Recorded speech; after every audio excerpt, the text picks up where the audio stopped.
దయచేసి మణిరత్నం గారి పెన్నులో ఇంక్ అయిపోయింది. దయచేసి ఇంకో మన పెన్నులో ఇంక్ లేకపోతే పక్కోడి పెన్ తీసి రాయాలి. లేదు నేను ఇంకా ఈ టైప్ కథలే రాసి జనాల మీద రుద్దేసి జనాల మీద వదిలేస్తానంటే ఇలాగే పేలన బాంబుల్లా తయారవుతాయి.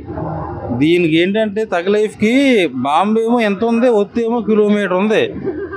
ఆ ఒత్తేమో కాలుతూనే ఉంటుంది, ఈ బాంబు పేలదు. ఇది ఎప్పుడు తడిసిపోయింది బాంబు, అయినా సరే పేలట్లేదు. ఇంక హైలైట్స్ కంటే ఎక్కువ నన్ను డిసప్పాయింట్ సీన్స్ ఎక్కువ ఉన్నాయి. చాలా ఓల్డ్ స్క్రిప్ట్, ఓల్డ్ నెరేషను. ఈ టైప్ ఆఫ్ కథలతో సినిమాలు తీసి ఇట్టు కొట్టాలంటే అసలు చాలా కష్టం. కొత్త వాళ్ళు కుర్రోళ్ళు వచ్చి 100 కోట్లు 1000 కోట్లు కొట్టే సబ్జెక్టులు రెడీ చేస్తున్నారు.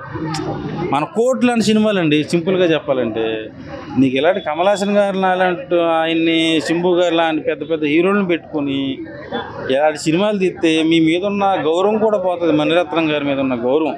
దయచేసి ఇప్పటికైనా ఒక 2-3 సంవత్సరాలు గ్యాప్ తీసుకుని కొత్తదనంగా కంటెంట్ ఉన్న సినిమాలు తీస్తే ముందు ఏమైనా ఫ్యూచర్ ఉంటుంది ఆయనకి. లేదు ఇలాగే తీస్తానంటే మాత్రం చాలా కష్టం అయిపోతుంది.